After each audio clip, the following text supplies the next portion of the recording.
कोई कोर कसर उठाकर नहीं रखी है। अब अगर किसी मुकदमे में हम बरी होते हैं तो ये जान लीजिए कि उन सारी हदों को हमने पार किया और इंसाफ लेने में कामयाब हुए। जेल से आने के बाद आजम खान को आज एक बार फिर सबसे बड़ी राहत मिली है, जिससे सपाइयों में खुशी की लहर है। इस वीडियो में हम इसी पर करेंगे बात।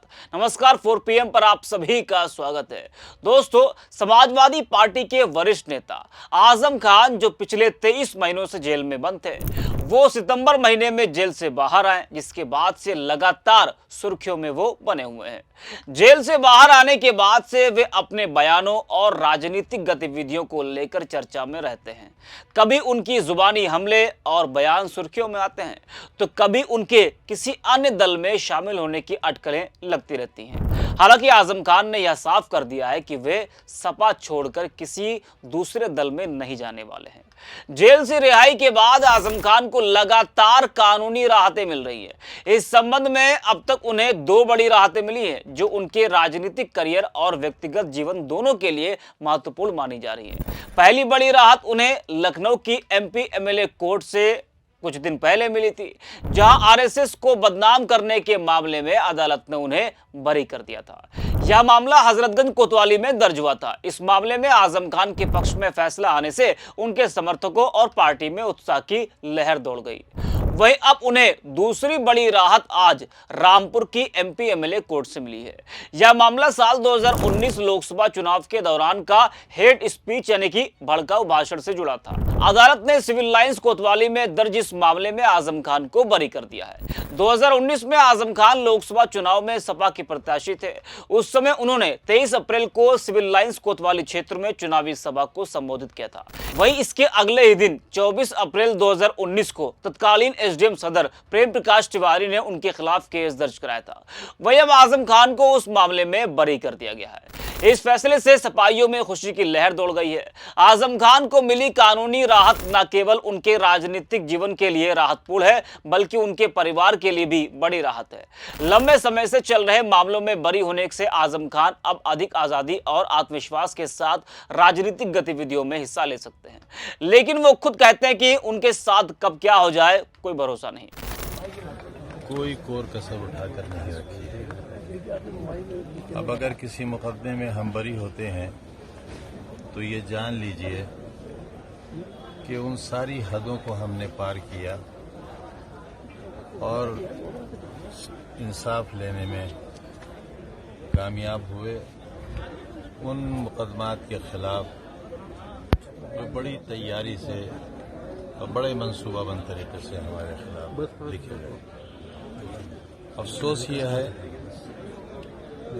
कि हम पूरे परिवार के साथ मुजरिम बने। मैं, मेरी बीवी, मेरे बच्चे, मेरा भाई, मेरी मरी हुई माँ, मेरी बहनें, मेरे दोस्त अहबाब, जिनमें आज भी अजहर खान अभी तक जेल में है, और तमाम सबूत देने के बावजूद हमने तो ये सुना था और जाना था, पढ़ा भी था ये, क्योंकि हम लॉ ग्रेजुएट भी हैं। हमने ये पढ़ा भी था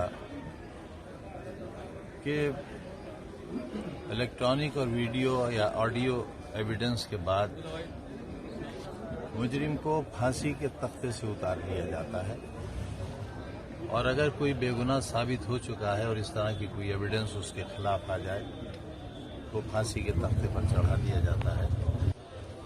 लेकिन तमाम सबूत देने के बावजूद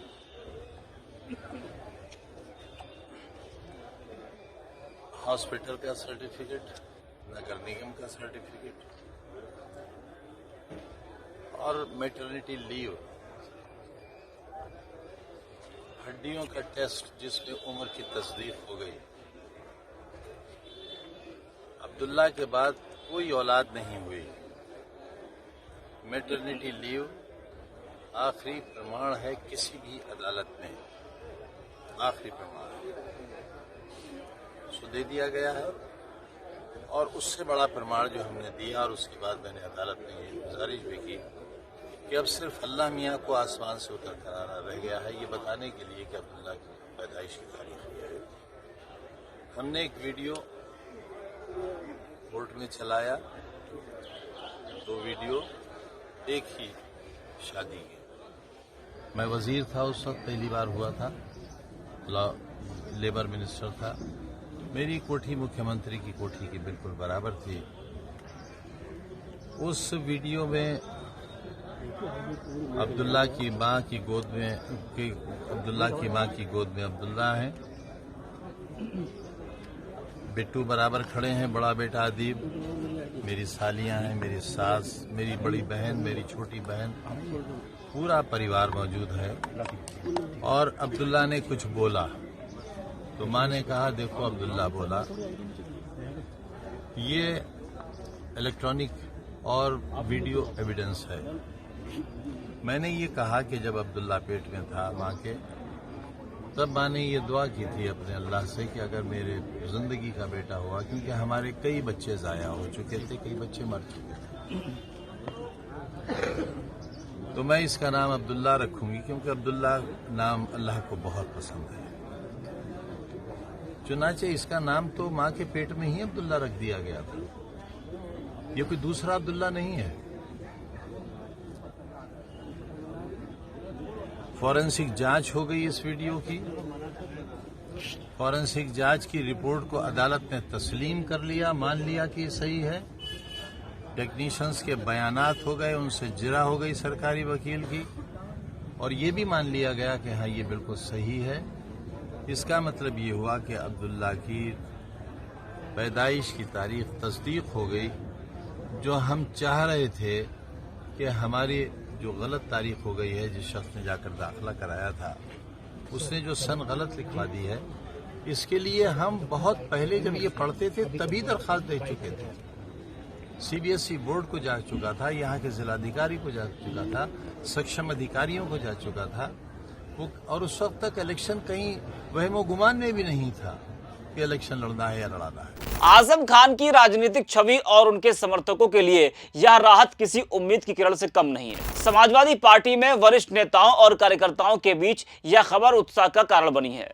इसी तरह अगर उनको बाकी मामलों में भी राहत मिलती रही तो ये पूरी पार्टी के लिए लाभदायक होगा। अगर आने वाले यूपी चुनाव तक आजम खान जेल से बाहर रहते हैं और सक्रिय रहते हैं तो यह सपा के लिए बड़े लाभ का अवसर होगा। पार्टी को न केवल राजनीतिक शक्ति मिलेगी बल्कि मतदाताओं के बीच भरोसा और समर्थन भी बढ़ेगा। उनके नेतृत्व और सक्रियता से सपा को चुनावी मैदान में मजबूती मिलेगी और विरोधियों के लिए चुनौती और भी बढ़ जाएगी। इसलिए आजम खान की रिहाई और कानूनी राहत केवल व्यक्तिगत जीत नहीं है बल्कि सपा के लिए रणनीतिक लाभ का संकेत भी है। जेल से रिहा होने के बाद आजम खान लगातार मीडिया और राजनीतिक परिदृश्य में सक्रिय हैं। उनके बयानों और गतिविधियों को लेकर जनता और राजनीतिक विश्लेषक लगातार चर्चा कर रहे हैं। अदालत से मिली राहत के बाद उनकी राजनीतिक संभावनाएं और भी मजबूत हो गई हैं। इससे उनके पार्टी में स्थिति और भी स्थिर हुई है और उनके समर्थकों को भी आत्मविश्वास मिला है कि उनका नेता कानूनी दृष्टि से भी सुरक्षित है। कुल मिलाकर कहा जा सकता है कि आजम खान की हालिया कानूनी जीत उनके राजनीतिक करियर और व्यक्तिगत जीवन दोनों के लिए महत्वपूर्ण साबित हुई है। यह न केवल उन्हें मानसिक राहत देती है बल्कि सपा और उनके समर्थकों को भी नई ऊर्जा और उत्साह प्रदान करती है। आने वाले समय में राजनीतिक गतिविधियों और चुनावी तैयारियों में आजम खान का सक्रिय योगदान और भी महत्वपूर्ण होने वाला है, लेकिन और भी मामलों में उनको राहत मिलना बाकी है। तो इस वीडियो में इतना ही। आप देखते हैं 4 PM।